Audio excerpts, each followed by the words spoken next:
शादी के जोड़े में नीलू अपने घर में नई आई होती है कि तभी उसकी सास शशिकला ने कहा, बहू जल्दी पैर रख और सीधा रसोई में जा, मेहमानों के लिए चाय बना ला। नीलू को अपनी सास की यह बात बहुत बुरी लगी। उसके ससुर विनोद ने भी शशिकला को टोका। अरे ये तुम क्या कह रही हो? अभी तो बहू ने ठीक ढंग से अपने घर में कदम नहीं रखा और तुम उसे काम सौंप रही हो। नीलू के पति रमेश ने भी शशिकला के बातों का विरोध किया और बोला, माँ अभी तो नीलू के हाथों की मेहंदी भी नहीं उतरी है और तुम इसे चाय बनाने को कह रही हो। घर में कितने सारे मेहमान आए हुए हैं, बेचारी इसने तो कभी इतने सारे लोगों के लिए चाय तक नहीं बनाई होगी। माँ तुम आज चाय हलवाई से भी तो बनवा सकती हो ना। तुम दोनों चुप रहो, मेरे काम में टांग मत अड़ाओ। मुझे पता है किससे क्या करवाना है। एक तो दहेज के नाम पर खाली हाथ आ गई, ऊपर से महारानी बनकर मेरे सर पर बैठेगी क्या? चाय तो इसे ही बनानी पड़ेगी। कोई बात नहीं माँ जी, मैं सबके लिए चाय बना दूंगी। नीलू ने जैसे ही घर में प्रवेश किया, शशिकला उसे रसोई में ले गई।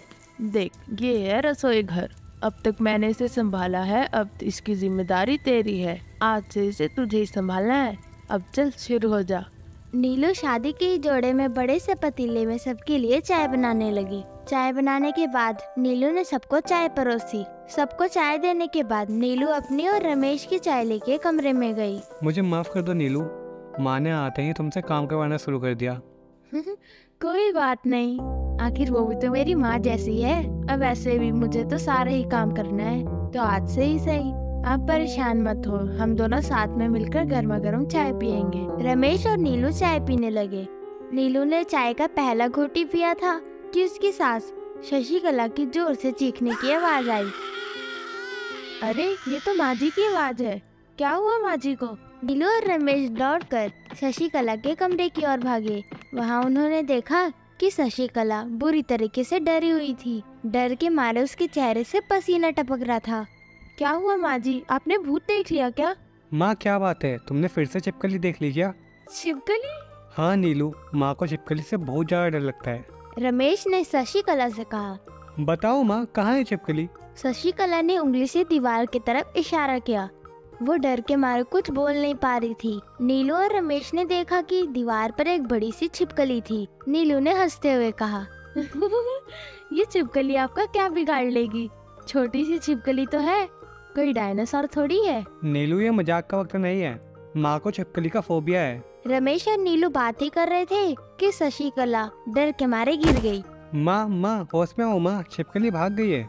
रमेश पानी के छींटे मारकर शशिकला को होश में लेकर आया। इसी बीच नीलू ने छिपकली को अपने हाथ से उठाकर खिड़की के बाहर फेंक दिया। नीलू को छिपकली से बिल्कुल भी डर नहीं लगता था। थोड़ी देर के बाद शशिकला को होश आया। छिपकली कहाँ गई? तुम डरो मत माँ, नीलू ने छिपकली को बाहर फेंक दिया। अब घर में कोई छिपकली नहीं है। काफी समझाने के बाद शशिकला का डर खत्म हो गया। वो नॉर्मल हुई। शशिकला अपने कमरे में आराम करने लगी। रमेश और नीलू अपने कमरे में आ गए। ओहो, हमारी चाय तो ठंडी हो गई, मैं दूसरी चाय बना कर लाती हूँ। नीलू रसोई घर में जाकर फिर से चाय बनाने लगी।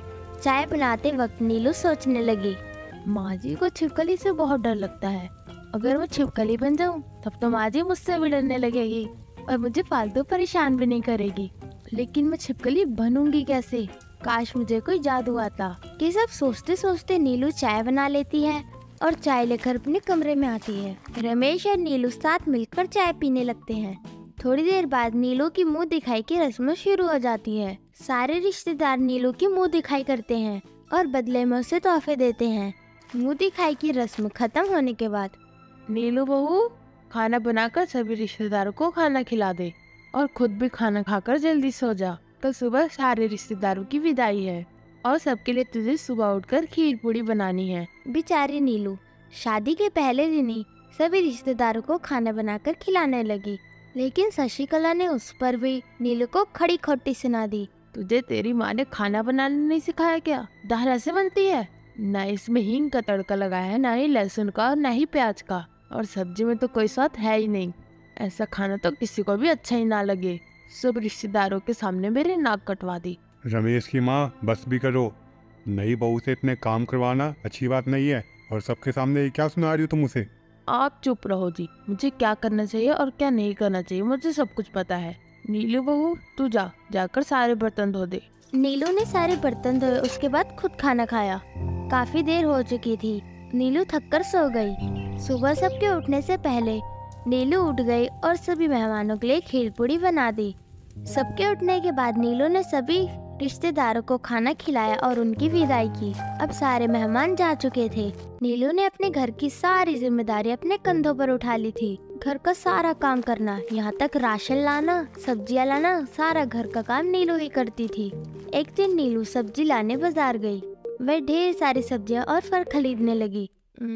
रमेश को आम बहुत पसंद है तो 1 किलो आम ले लेती हूँ, और ससुर जी को तो खरबूजा पसंद है तो 1 किलो खरबूजा ले लेती हूँ। नीलू सबके पसंद के फल और सब्जियाँ खरीदकर घर जाने लगी। रास्ते में उसे किसी ने आवाज दी। नीलू ने पीछे मुड़कर देखा तो एक बूढ़ी औरत, बेटी कुछ खाने को दे दो, बहुत भूखी हूँ। हाँ हाँ माँ जी, ये सब आपके लिए तो है, ये लीजिए। नीलू ने सारे फल उस बूढ़ी अम्मा को दे दिए। बूढ़ी अम्मा ने वहीं पर बैठकर सारे फल खा लिए। उसे सारे फल खाते हुए देखकर नीलू ने सोचा, लगता है अम्मा ने बहुत दिनों से कुछ नहीं खाया, तभी तो 1 किलो आम और खरबूजा एक बार में ही खा लिया। तूने सही कहा बेटी, मैंने बहुत दिनों से कुछ नहीं खाया था। अरे अम्मा, आपको कैसे पता कि मैं क्या सोच रही हूँ? मुझे तो ये भी पता है कि तू अपनी सास से बहुत परेशान है और तेरी सास छिपकली से बहुत डरती है। क्या आप कोई जादूगर हो? सारी बातें आपको कैसे पता है? हाँ, तूने ठीक कहा बेटी, मैं एक जादूगर हूँ। मैं लोगों के इंसानियत की परीक्षा लेने निकली थी। जो भी उस परीक्षा में पास होता, मैं उसे अपनी कुछ जादुई शक्तियाँ दे देती। तू उस परीक्षा में पास हुई है, इसलिए अब मैं तुझे अपनी कुछ जादुई शक्तियाँ दूंगी। बूढ़ी अम्मा अपनी कुछ जादुई शक्तियाँ नीलू को दे देती है। अब तू जिसका चाहे उसका रूप धारण कर सकती है। सच में अम्मा, क्या मैं छिपकली का रूप धारण कर सकती हूँ? हाँ, तू छिपकली बन सकती है और अपनी सास को डराकर काबू में भी कर सकती है। लेकिन तुझे छिपकली बनने से पहले अपने मन में 3 बार सोचना होगा कि मैं एक छिपकली हूँ। उसके बाद तू छिपकली बन जाएगी, और वापस लड़की बनने के लिए तुझे अपने मन में 3 बार सोचना होगा कि मैं एक लड़की हूँ, तब तू लड़की बन जाएगी। ये सुनकर नीलू बहुत खुश हो गई। आपका बहुत बहुत धन्यवाद अम्मा। खुश रहो बेटी। अच्छा, तो अब मैं चलती हूँ। नीलू भी अपने घर आ गई। उस दिन नीलू को घर आने पर बहुत देर हो गई थी। शशिकला बहुत गुस्से में थी। कहाँ मर गई थी तू? है तुझे पता है ना शाम हो चुकी है। मुझे शाम की चाय नहीं मिलती तो मेरे सर में दर्द हो जाता है। एक दिन खुद ही चाय बनाकर पी लेती तो कौन सा पहाड़ टूट जाता। उस दिन नीलू ने शशिकला को पहली बार जवाब दिया था, जिसे शशिकला सहन नहीं कर पाई और वह एक मोटे डंडे से नीलू की पिटाई करने लगी। तभी नीलू ने अपने मन में 3 बार सोचा, मैं एक छिपकली हूँ, मैं एक छिपकली हूँ, मैं एक छिपकली हूँ। नीलू के 3 बार ऐसा सोचते ही वह छिपकली बन गई और शशिकला का डंडा जमीन से जा टकराया। शशि ने जैसे ही अपने सामने एक मोटी सी छिपकली देखी, तभी उसकी चीख निकल गई। उस वक्त घर में शशिकला और नीलू के अलावा कोई नहीं था। अपने सामने छिपकली को देखकर शशिकला बुरी तरीके से डर गई। वो अपने कमरे की तरफ भागी। उसके पीछे पीछे छिपकली बनी नीलू भी भागने लगी। शशिकला ने अपने कमरे में जाकर दरवाजा अंदर से बंद कर लिया और वो बेहोश हो गई। कमरे के बाहर छिपकली बनी हुई नीलू अपनी सासू माँ का इंतजार करने लगी, लेकिन वो नहीं आई। इससे पहले रमेश और बाबूजी घर पर आ जाए, मुझे अपने असली रूप में आना होगा। नीलू ने अपने मन में 3 बार सोचा, मैं एक लड़की हूँ, मैं एक लड़की हूँ, मैं एक लड़की हूँ। तभी नीलू अपने असली रूप में आ गई। थोड़ी देर के बाद रमेश और विनोद भी अपने घर आ गए। नीलू बहू, तुम्हारी माँ कहाँ है? बाबूजी, सासू माँ तो बहुत देर से कमरे में बंद है। मैंने तो बहुत बोला, फिर वो बाहर ही नहीं आ रही। तब रमेश शशिकला के खिड़की से जाकर अंदर घुसा और दरवाजा खोला। नीलू ने शशिकला के मुंह पर पानी के छींटे मारे और शशिकला को होश आ गया। लेकिन अपने सामने नीलू को देखकर शशिकला की हालत खराब हो गई। क्या हुआ माँ, तुम इतनी घबराई हुई क्यों?